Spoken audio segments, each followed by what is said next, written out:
terima kasih. Shalom para wanitanya Allah, wanita yang perkasa, wanita yang dikasih Allah. Wow, tidak terasa ya, hari lepas hari kita melaluinya di masa-masa yang pandemi ini, masa-masa yang sulit ini, kata orang. Kalau buat kita nggak masa sulit ya bersama Tuhan ya. Dan kita bersyukur hari ini kita bertemu lagi, kita mau sama-sama belajar, sama-sama bahas nih tentang emosi yang sehat ya. Baik, kita tentunya ini sangat berkaitan juga dengan, pasti akan berkaitan dengan keberadaan kita sebagai orang tua ya. Nah, kita ini sebagai orang tua, kehidupan kita ini adalah suatu pesan yang hidup. Jadi pesan yang hidup, pesan yang bisa dilihat oleh anak-anak kita, pesan yang bisa dirasakan, bisa dijamah gitu ya, bisa secara lewat mata mereka, lewat apa yang mereka lihat dari hidup kita. Nah, ini adalah hidup kita adalah satu pesan bagi anak-anak kita, di mana kita sebagai orang tua, kita sedang menaruh nilai-nilai kebenaran atau firman Tuhan yang kita sampaikan melalui gaya hidup kita sehari-hari. Sehingga anak-anak kita bisa mengenal Tuhan melalui hidup kita. Ya. Nah, teladan orang tua akan sangat berbicara kuat kepada anak-anak kita dan memiliki kuasa yang besar terhadap anak-anak kita dan dapat diterima dan diwariskan kepada mereka. Nah, kita sudah mendengar kan minggu lalu, kita dengar dan kita lihat dari apa yang disampaikan oleh melalui Ibu Iin dan putranya Mordi ya. Ini membuat kita mendapatkan satu gambaran yang jelas ya, bahwa anak-anak itu ternyata mengikuti teladan dari orang tuanya. Dan itu tertanam dalam pribadi masing-masing anak kita. Dan mereka, anak-anak kita mengenal Allah dari apa yang dihidupi oleh orang tuanya. Kita sudah lihat ya kemarin videonya ya, luar biasa ya.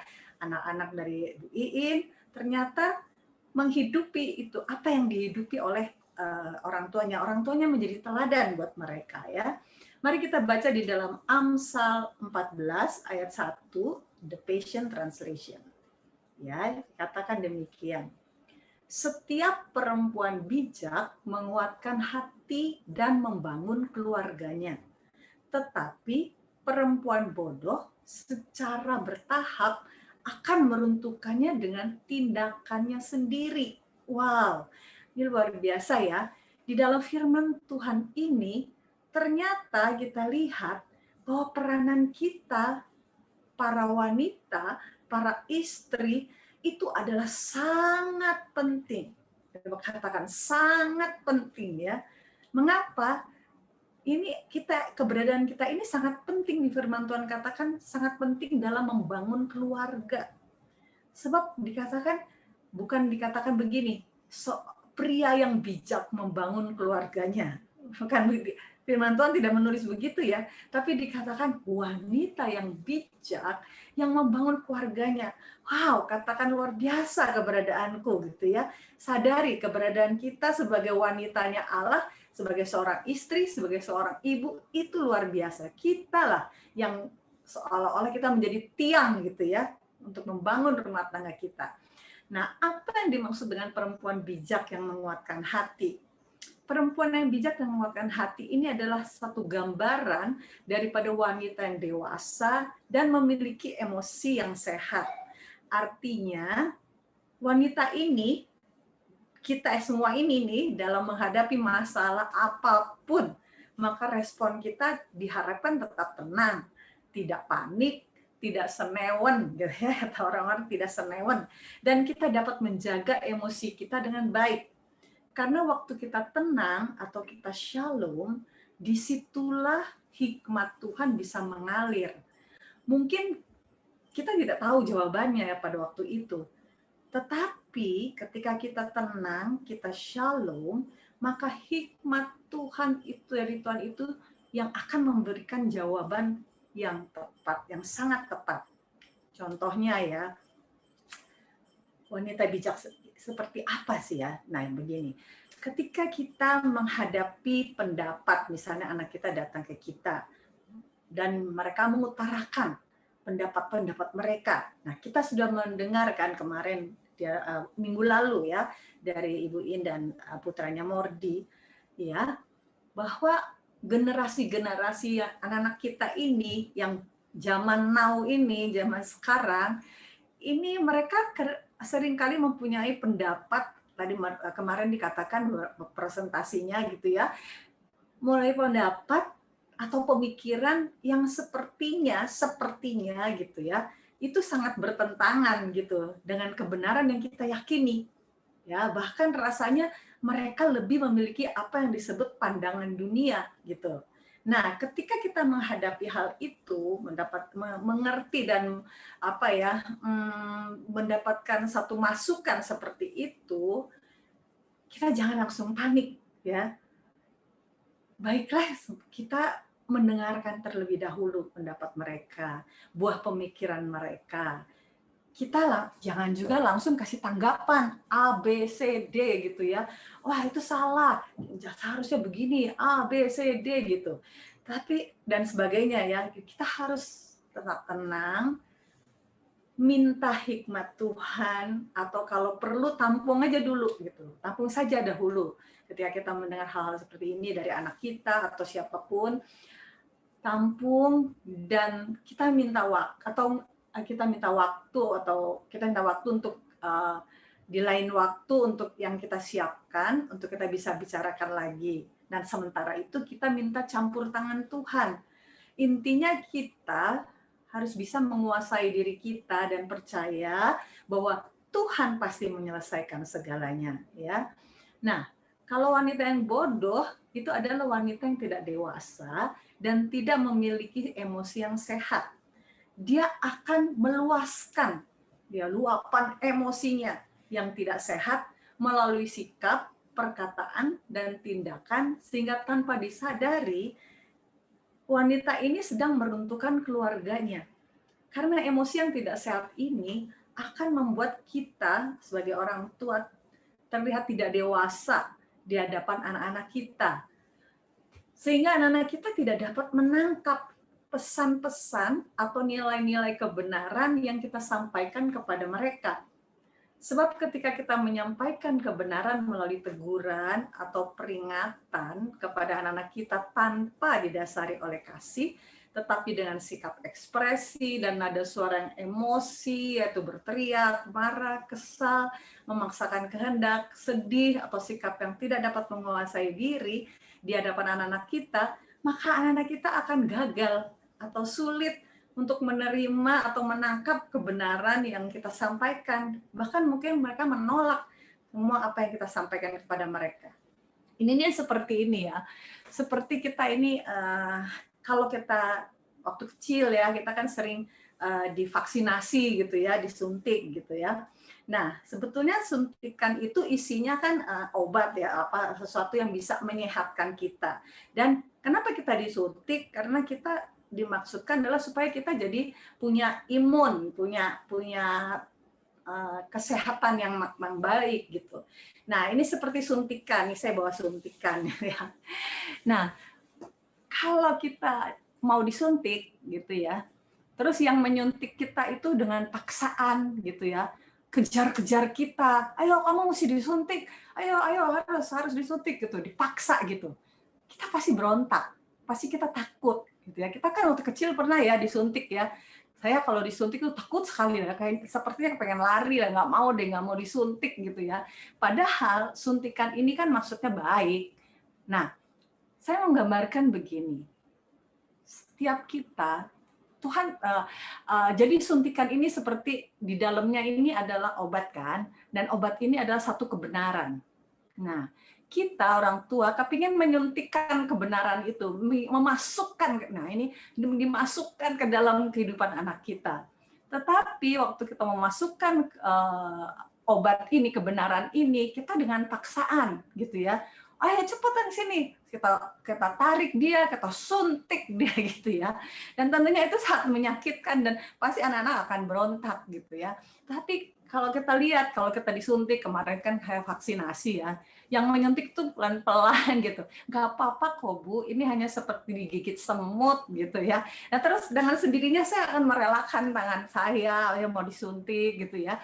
Nah demikianlah hidup kita. Jadi kalau kita ingin menyuntikkan kebenaran, memasukkan kebenaran kepada anak kita, baiklah kita dengan sikap yang dewasa, sikap seperti yang tadi dikatakan, emosi kita sehat, kita jangan sampai memaksakan kehendak, terus melakukan yang seperti kekerasan kepada mereka untuk dengan kita pikir supaya kita bisa memasukkan kebenaran ke dalam diri mereka.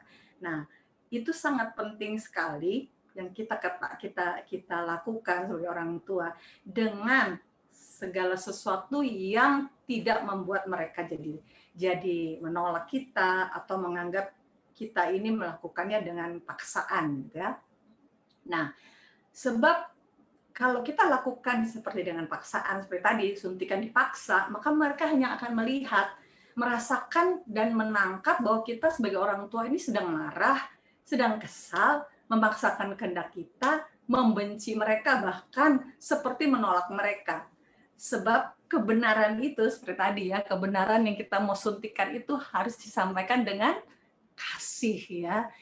Kemarin juga sudah disampaikan oleh Bu Iin dan Mordi bahwa kasih dan kebenaran itu harus berkaitan, harus sama-sama ya. Nah, emosi yang tidak sehat ini sangat, kenapa kita punya emosi yang tidak sehat? Karena ini sangat berkaitan dengan masa lalu kita. Ya, trauma yang pernah kita alami dan juga pola atau gaya hidup yang diwariskan dari orang tua kita. Dan semua itu sepertinya sudah menyatu dengan diri kita. Sepertinya itu adalah sudah menjadi itulah diri kita gitu. Padahal kita bukanlah seperti itu. Kita adalah anak Allah, bukan? Kalau kita tidak berjaga-jaga, maka semua apa yang kita alami, karena setiap hari dunia akan menyodorkan semua permasalahan kepada kita. Kalau kita tidak berjaga-jaga, maka itu akan masuk ke dalam diri kita, sehingga kita ketika menghadapi masalah dengan anak-anak kita, atau masalah dengan pasangan kita, masalah-masalah keluarga yang lain, kan banyak ya hari-hari ini, masalah ekonomi, masalah segala macam deh datang silih berganti kepada kehidupan kita. Dan tanpa disadari, ketika kita menyelesaikannya dengan emosi yang tidak sehat, itu akan membuat anak-anak kita terluka, ya, dan membuat kita kehilangan respect dari anak-anak kita. Jadi emosi yang tidak sehat itu sangat berdampak luar biasa. Akhirnya anak-anak kita tidak respect terhadap terhadap kita sebagai orang tuanya. Dan situasi itu akan membuat chaos dalam keluarga, kacau gitu ya. Di mana kita seperti kehilangan otoritas atau kendali untuk membawa anak-anak kita kepada kebenaran. Karena mereka melihat kita sebagai orang tua tidak konsisten dalam mempraktekkan kasih dan kebenaran ya. Jadi semua itu bermula dari, sebetulnya sumbernya itu ketika kita tidak memiliki emosi yang sehat ya. Mengapa kita tidak memiliki emosi yang sehat? Pada dasarnya kita semua ini bisa menjadi penimbun atau penyimpan segala masalah ya, yaitu mungkin kekecewaan, kepahitan, kemarahan, kesedihan, merasa tertolak, kebencian dan sebagainya. Mengapa kita menjadi penimbun dan penyimpan? Karena semua hal tadi ya, kekecewaan kita, mungkin satu hari kita dikecewakan orang, ataupun kepahitan, orang itu seperti memfitnah kita dan sebagainya, kemarahan, kita sepertinya nggak terima nih kita diperlakukan seperti ini gitu loh. Kesedihan, ya kita mengalami, aduh kok hidupku seperti ini, atau kita merasa tertolak. Nah, semua itu yang masuk ke dalam diri kita dan tidak kita selesaikan, tidak terselesaikan, maka itu akhirnya tertimbun dan tersimpan di dalam diri kita. Nah, ketika itu sudah tersimpan dan tertimbun di dalam diri kita, satu saat ketika kita menghadapi masalah, ya kan masalah datang terus-menerus nih dalam hidup kita, maka semua yang ada dalam diri kita, timbunan-timbunan tadi, itu akan muncul, akan meluap keluar dari dalam diri kita. Lalu apa jadinya? Ditumpahkan kepada orang sekitar kita, khususnya kepada orang terdekat di dalam kita, di dalam keluarga kita, anak-anak kita, bahkan mungkin suami kita, dan akhirnya kita ini menjadi pemberi masalah kepada orang lain, ya. Saya mengambil satu contoh ini Coca-Cola ya Coca-Cola ya. Kalau Coca-Cola dikocok nih, digonjang-ganjing, ini kan seperti masalah gitu ya. Kita digonjang-ganjing, wah bertubi-tubi masalah datang terus dalam hidup kita.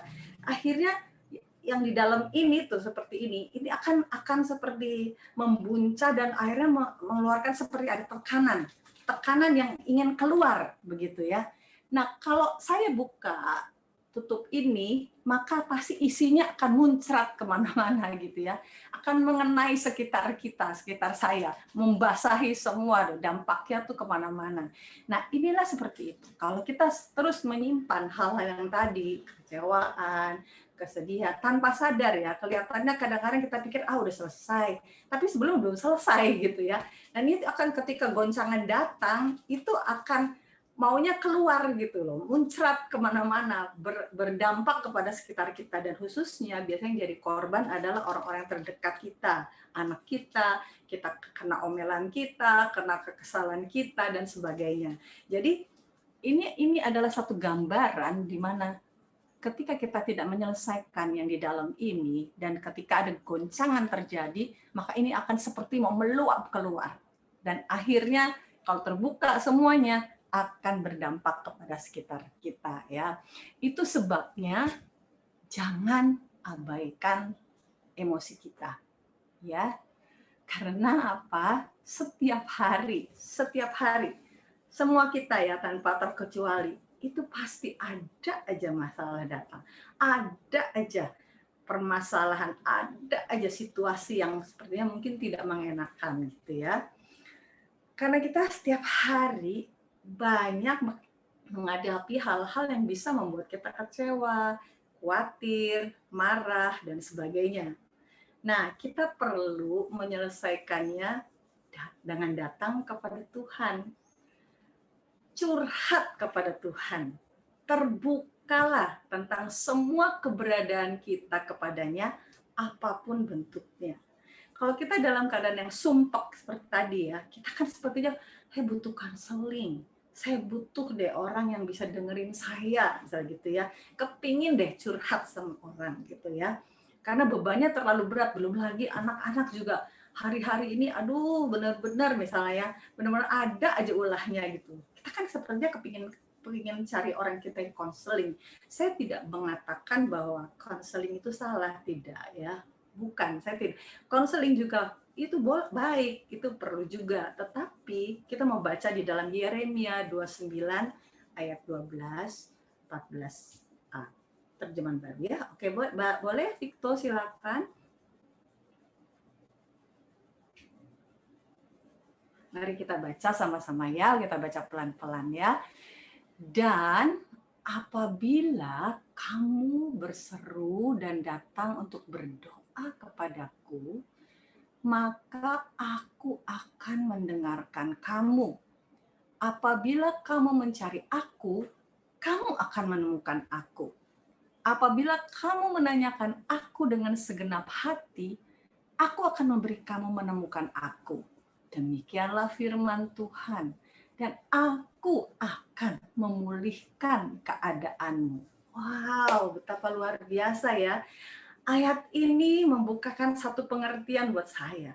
Kalau keadaan sudah jelimet gitu ya, sudah terlalu sumpek dalam kehidupan kita, Tuhan itu sedang berkata begini, dia sedang menyediakan dirinya sebagai counselor buat kita.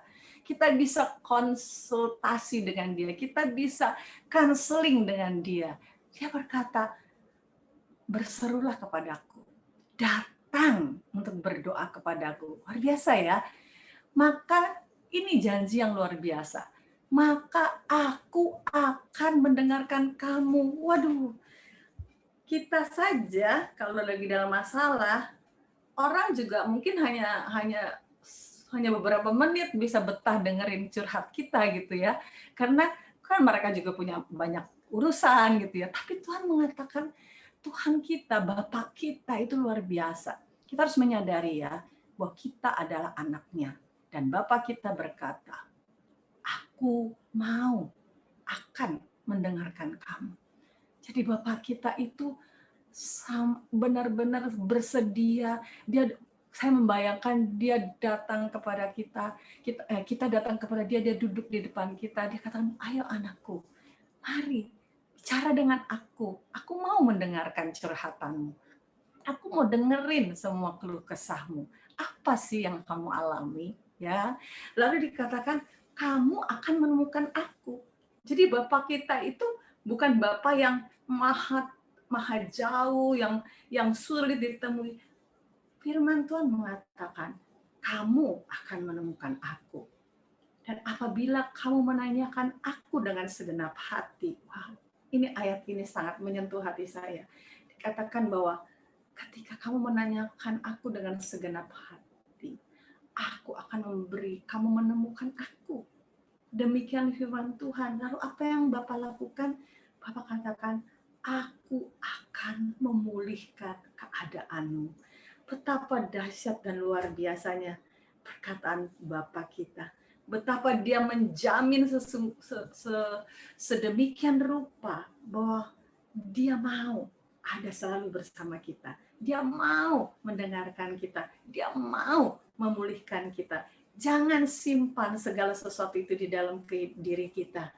Berikan kepada dia. Mari kita baca di dalam Mazmur 56 ayat 8. The Passion Translation. Ini juga ayat sangat luar biasa. Dikatakan, engkau mencatat semua pengembaraanku dan tangisku. Engkau menyimpan banyak air mataku dalam bejanamu. Tidak setetes pun akan hilang. Engkau memperhatikanku setiap kali aku menangis. Karena semua itu tercatat dalam kitab peringatanmu. Wah, luar biasa ya. Tuhan berkata bahwa dia mencatat. Aduh, pribadi yang sampai mau mencatat pengembaraan kita dan tangis kita. Wow, bahkan dia menyimpan banyak air mata dalam bejananya. Jadi Tuhan itu punya bejana. Nah, ini bejana ya, ini bejananya Tuhan. Bapak kita punya bejana yang secara khusus. Ya, bejana ini adalah bejana yang dia berikan hanya untuk kita, setiap pribadi kita secara khusus. Dan apa yang dia lakukan ketika kita di dalam emosi kita, di dalam keterpurukan kita, di dalam keadaan yang sumpek, sedih, tidak ada jalan lagi, kita mengalami jalan buntu, kita mengalami lembah yang kelam, kita mengalami keputusasaan, kita berkata, Tuhan, Bapa, aku datang kepadamu. Aku merasakan sedih sekali, Bapa. Karena maksudku baik, tapi anak-anakku menanggapinya dengan salah sangka. Kita nangis, Bapa. Suamiku juga tidak mengerti aku. Aku sepertinya merasa gagal. Aku sepertinya tidak ada pembela. Aku sepertinya dibiarkan oleh mereka. Tangisan kita ditampung, lihat air mata kita ditampung oleh Bapa. Kemudian kita katakan, Bapa, aku kecewa. Aku kecewa mereka seperti ini kepadaku. Aku sebetulnya mau menaruhkan nilai-nilai yang benar, tapi mereka salah menanggapinya. Lihat, tangisan kita ditampung. Terus ditampung. Firman Tuhan mengatakan, tidak setetes pun yang tidak ditampung oleh Dia. Itulah Allah kita. Allah kita yang begitu luar biasa. Bapa kita menampung semuanya itu. Tangisan kita, semuanya ada dalam bejananya. Indah bukan? Berarti kita sangat penting di matanya. Bahkan dikatakan semua hal dalam hidup kita, apapun masalah kita, dia tercatat dalam kitab pernyataan. Nah, di sini saya merenungkan bahwa Daud membawa semua unek-uneknya di hadapan Tuhan. Dia datang kepada Tuhan untuk mengutarakan semua masalahnya, kekecewaannya, kesedihannya, ketidakmampuannya, perasaannya, tertekannya, dan segala sesuatu yang berkecamuk dalam hati batinnya. Seluruhnya dibawanya kepada Tuhan, bukan kepada manusia. Ya, sekali lagi saya katakan, semua itu dibawanya kepada Tuhan, bukan kepada manusia. Karena Daud tahu bahwa hanya Tuhanlah yang sanggup menyelesaikannya baginya. Ya, jadi ketika kita datang kepada Tuhan, kita curhat kepada Dia, semua tangisan kita ditampung di dalam bejananya. Lalu Dia ambil semuanya ini, Dia membersihkannya, sehingga semua air mata dan unek-unek yang ada dalam diri kita sudah diserahkan dan diambil oleh Tuhan. Bayangkan, ternyata Tuhan mau menyediakan waktu untuk mendengarkan semua perasaan dan unek-unek kita. Berarti perasaan kita sebagai wanita itu penting di hadapan Tuhan. Ya, para wanitanya Allah, kita ini wanita kan banyak selalu memakai perasaan. Dan Bapa kita selalu mau memperdulikan perasaan kita. Buat Bapa, kita ini sangat penting. Keberadaan kita ini sangat penting. Seringkali mungkin kita menghadapi di mana suami kita atau anak-anak kita menganggap bahwa perasaan kita itu tidak penting. Dan kita juga tidak bisa menuntut mereka untuk bisa mengerti kita.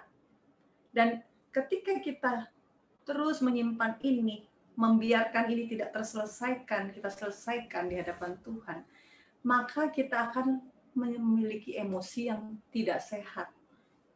Para wanitanya Allah yang terkasih, ketahuilah ketika kita mengalami saat yang paling sulit, kita tertekan, menghadapi segala masalah dengan anak kita mungkin, suami kita mengalami jalan buntu, justru pada saat itulah, itu menjadi saat yang tepat untuk kita datang kepada Tuhan dan membawa semua emosi kita untuk kita kepada Tuhan. Kemudian kita tenang sejenak dalam kebersamaan dengan Tuhan. Kita berdiam dan rest di hadapannya. Memberi akses kepada Roh Kudus untuk masuk lebih dalam lagi kepada seluruh keberadaan kita, serta kita berserah kepadanya dan meninggalkan semua kesusahan dan kekhawatiran kita di hadapan Tuhan. Artinya, ketika kita ada di hadapannya, ada di hadiratnya, kita rest di hadiratnya, maka kita sedang menyerahkan semua permasalahan yang menekan kita kepada Dia. Mazmur 55 ayat 22 berkata demikian.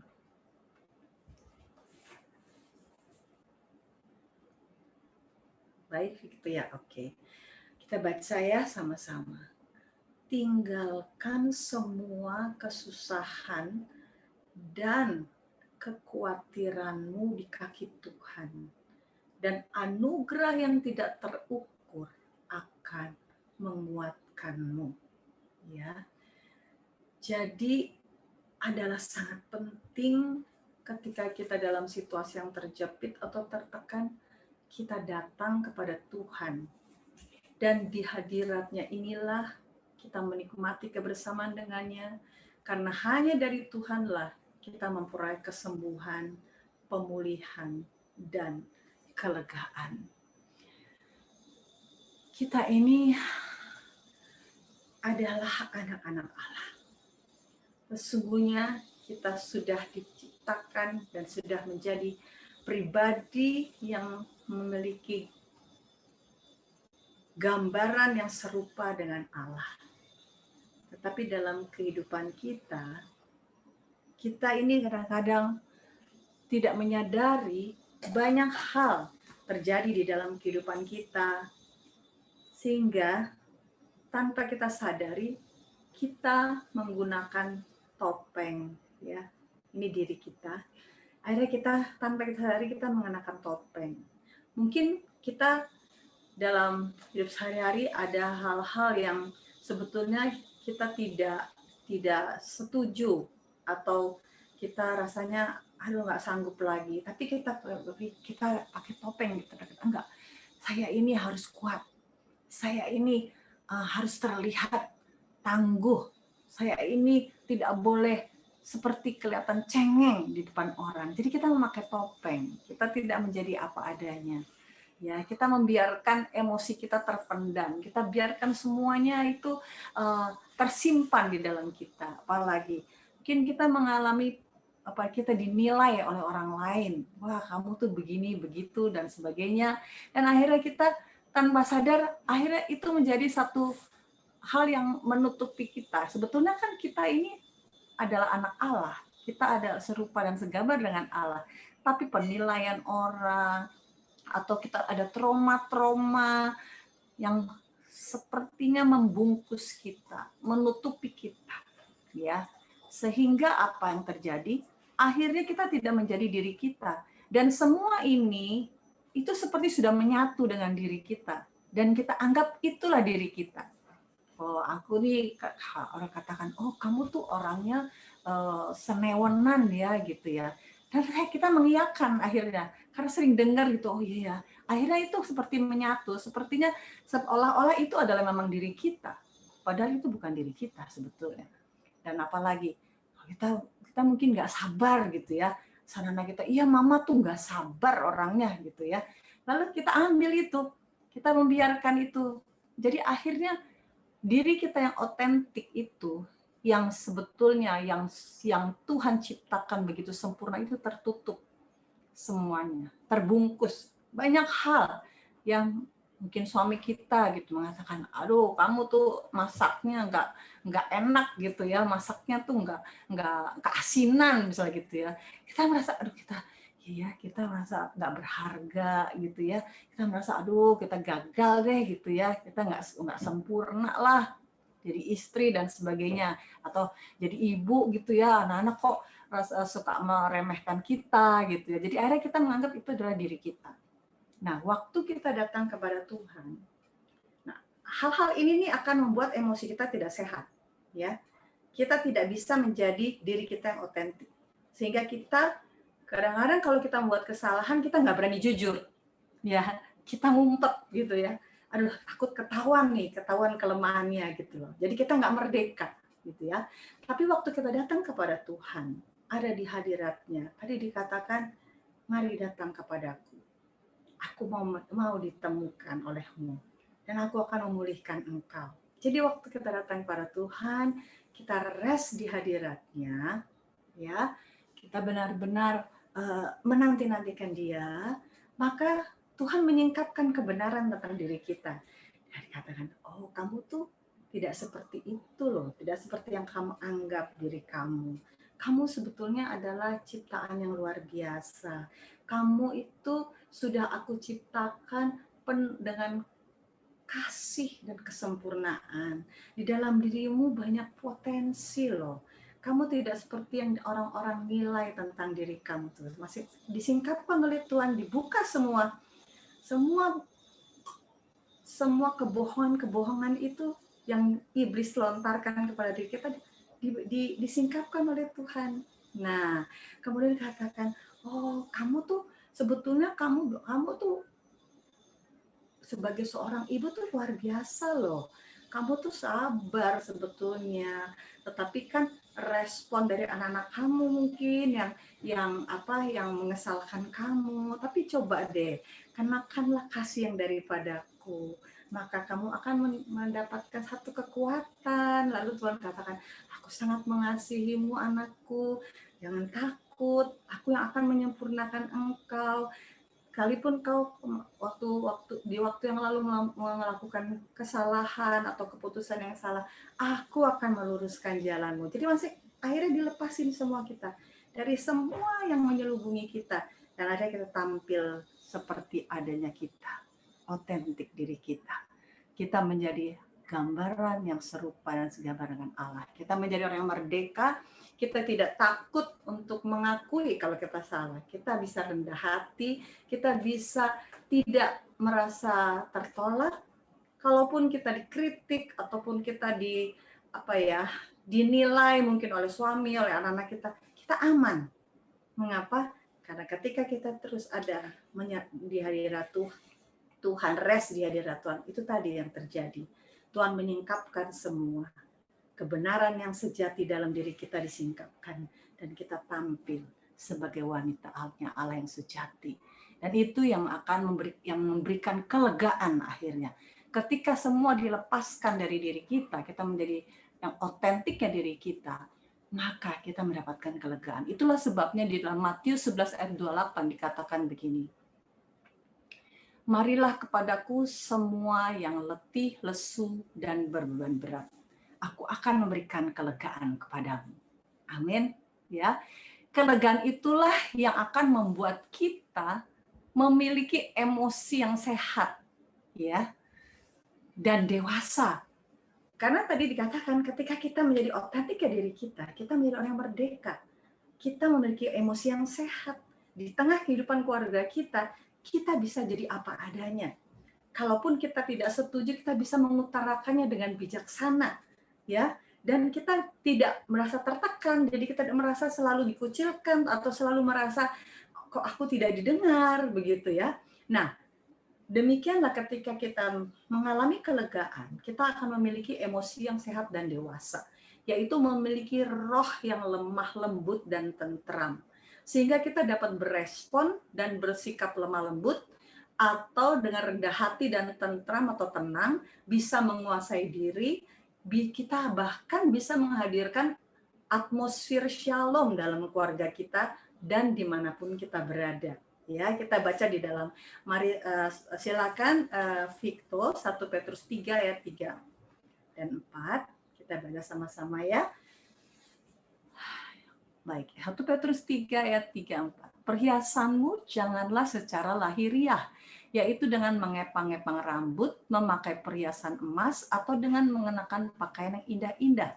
Tetapi perhiasanmu ialah parusia batiniah yang tersembunyi dengan perhiasan yang tidak binasa, yang berasal dari roh yang lemah lembut dan tentram, yang sangat berharga di mata Allah. Nah, emosi yang sehat menjadikan kita memiliki roh yang lemah lembut dan tentram. Dan itu dikatakan, firman Tuhan mengatakan, itulah yang sangat berharga di mata Tuhan. Wow, ayat ini membuat satu pencerahan buat saya, karena ternyata yang sangat berharga di mata Allah itu adalah roh yang lemah lembut dan tentram. Dan tentunya itu adalah ketika kita memiliki emosi yang sehat, kita memiliki roh yang lemah lembut dan tentram. Karena apa? Dengan hal itu, maka kita sedang menghadirkan kebenaran, sukacita, dan damai sejahtera dalam keluarga kita. Atmosfer kerajaan Allah itu terjadi di dalam kehidupan keluarga kita. Ingat tadi, seorang wanita itu sangat besar peranannya membangun rumah tangganya. Jadi dari keberadaan kita sebagai seorang ibu dan sebagai seorang istri, maka atmosfer kerajaan Allah dan akan terjadi dalam kehidupan keluarga kita, dan dampaknya akan dialami oleh anak-anak kita. Mereka akan bertumbuh dalam kerohanian yang sehat, emosi yang sehat, dan kerajaan Allah akan memerintah di dalam kehidupan mereka. Dan itu dampaknya akan luar biasa. Bahkan mungkin akan diteruskan sampai kepada anak-anak mereka ya. Oleh karena itu pada siang hari ini biarlah setiap kita para wanitanya Allah yang perkasa yang sangat dikasih oleh Allah dan yang luar biasa, kita dapat menerima hal ini, tangkap hal ini dan mengerti kebenaran firman Tuhan ini, taruh di dalam hati kita bahwa itu adalah milik kita. Karena apa yang kita miliki itu yang akan bisa kita berikan kepada orang lain. Amin. Mari kita mau berdoa ya. Kita sama-sama berdoa. Bapa, terima kasih untuk kebenaran-Mu. Kami tahu Bapa bahwa kami tidak pernah sendiri. Apapun yang kami hadapi di dunia ini, kesulitan apapun, masalah apapun, Engkau berkata, mari datang kepadamu. Engkau mau mendengarkan kami. Engkau mau ditemui oleh kami. Engkau mau memulihkan kami. Engkau mau menyingkapkan semua kebenaran-kebenaran-Mu atas hidup kami. Bahkan luar biasa Engkau Bapa, Engkau menampung semua air mata kami, Engkau mencatat segala sesuatu yang ada dalam hidup kami, betapa pentingnya kami di hadapan Engkau.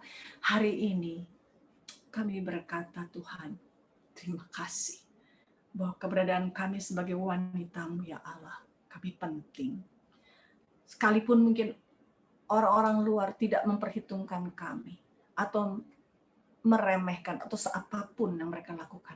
Tapi kami tahu, kami penting di hadapan-Mu. Kami sangat dipedulikan. Dan segala sesuatunya, Engkau yang ambil alih. Engkau yang menyingkapkan diri kami sebagaimana adanya. Kami mengerti identitas kami. Kami adalah anak-anak Allah. Dan melalui kehidupan kami, Engkau mau berkarya. Engkau akan melakukannya lebih daripada apa yang kami pikirkan dan doakan. Terima kasih Bapak, biar setiap kami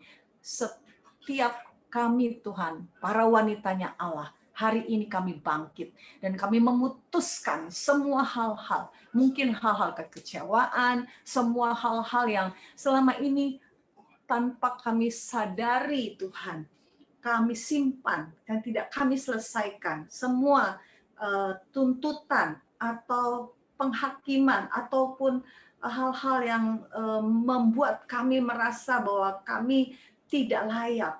Apapun bentuknya, hari ini di dalam nama Yesus, kami putuskan semua itu. Kami declare, kami adalah wanitanya Allah. Kami memiliki roh yang lemah lembut dan tentram. Emosi kami sehat, emosi kami benar. Dan hari ini kami berkata di dalam nama Yesus, kami ke depan berjalan sebagai apa yang Kau katakan. Kami wanitanya Allah yang berdiri teguh, melakukan tepat seperti apa yang Engkau mau. Bahkan kami adalah pribadi-pribadi yang memiliki roh yang lemah lembut dan tentram. Dan itulah yang berharga di mata-Mu. Itu semua menjadi milik kami. Dan mulai hari ini kami berjalan di dalam kemenangan dan kebahagiaan dan kedamaian, menjadi berkat bagi keluarga kami dan banyak orang. Terpujilah bagi nama Tuhan. Diberkatilah semua kami yang hadir di dalam Zoom ini, dan kami berjalan ke depan dengan langkah yang pasti, dengan langkah yang menatap ke depan dengan penuh keyakinan bahwa Tuhan membawa kami dari kemenangan pada kemenangan. Dalam nama Yesus kami berdoa. Amin.